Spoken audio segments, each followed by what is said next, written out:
Tous les 5 ans, en commission du développement régional, régie dans laquelle je siège, sont votés les budgets des fonds de cohésion et des fonds structurels. Ils sont ensuite ratifiés en commission pêche, en commission agri et en commission budget. Ursula von der Leyen entend, en toute opacité, transformer cette procédure et faire en sorte que ces dizaines de milliards soient regroupés au sein d'une seule entité à son entière dévotion. Ce serait catastrophique pour l'économie française, pour la pêche, pour l'agriculture. Pour la pêche d'abord. Oui, merci André de me laisser la parole. Effectivement, c'est terrible pour l'agriculture, c'est terrible également pour la pêche. Il faut quand même rappeler que le budget a explosé depuis 2017 et est passé de 18 milliards à 27 ou 31 milliards. Et en même temps, le budget de la pêche est passé de 6 milliards à 2 milliards.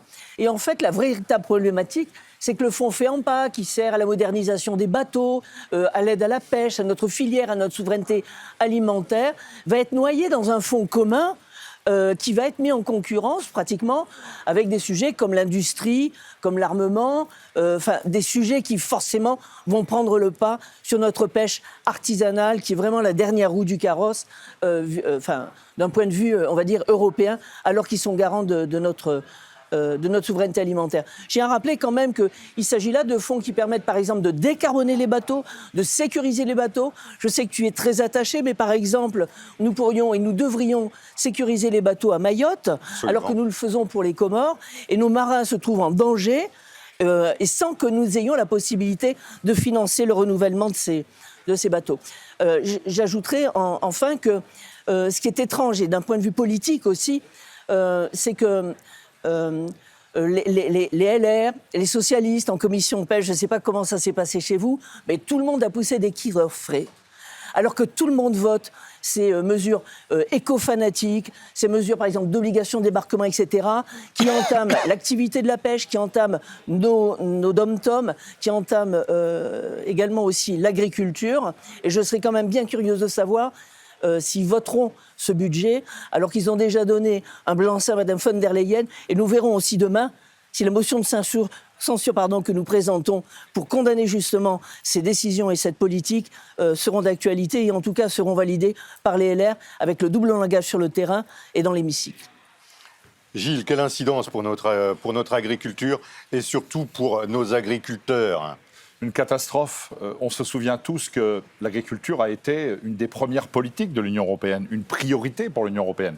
Ce que vient d'annoncer Mme von der Leyen montre qu'aujourd'hui, pour la Commission européenne, l'agriculture n'est plus une priorité et qu'il faut même, quand on regarde bien, l'abandonner. Alors c'est bien évidemment l'effondrement du budget de la PAC, 87 milliards de moins, c'est-à-dire 24% sans compter l'inflation du budget de la PAC. Dans une ambiance très morose dans nos campagnes, chez nos agriculteurs, comment on va expliquer à nos agriculteurs qu'ils vont perdre une grande partie de leur prime directe ? Et puis, comme tu l'as dit tout à l'heure, cette fusion dans le budget global, c'est la fin de la sanctuarisation du budget de la PAC. Ça, c'est une véritable révolution. C'est-à-dire que dans la réalité, on pourra faire avec le budget qui était affecté à la politique agricole commune d'autres politiques, par exemple financer une guerre, par exemple financer encore plus d'immigration, par exemple financer des compétences que l'Union européenne n'a pas aujourd'hui mais que Mme von der Leyen veut s'accaparer. Donc c'est une très très mauvaise nouvelle pour nos agriculteurs. Moi, ce qui m'étonne le plus, c'est qu'ils sont unanimes, nos agriculteurs, y compris dans les syndicats, à avoir dit que ce n'était pas possible et on ne les écoute pas. Moi, je considère qu'aujourd'hui, l'Union européenne est en train progressivement de démanteler, de mettre fin à la politique agricole commune. Pourquoi faire ? On ne sait pas. Parce que dans le même temps, elle signe les traités de libre-échange. Dans le même temps, elle leur impose toujours le Green Deal, qui est véritablement catastrophique pour les agriculteurs. Et dans le même temps, elle multiplie les traités de libre-échange, aujourd'hui avec l'Ukraine, demain avec le Mercosur, avec le Maroc, avec l'Inde demain. Et on a de quoi être très inquiet. Donc on va combattre pendant les semaines et les mois qui viennent contre ce funeste projet de Mme von der Leyen.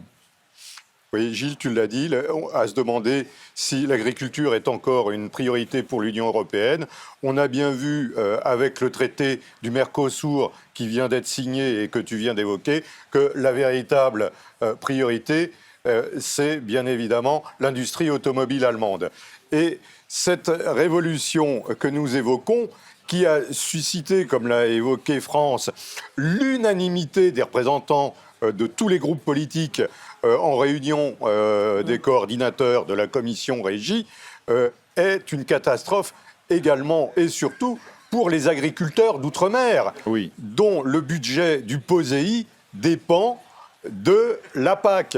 Donc mécaniquement, s'il y a réduction du budget de la PAC, il y aura une réduction du budget du POSEI. Vous l'avez compris, plus que jamais, Madame von der Leyen, Kaiser de l'Union européenne, entend bousculer, voire violer les traités pour avoir une commission totalement à sa dévotion. Demain, nous voterons une motion de censure pour dire stop à Ursula von der Leyen.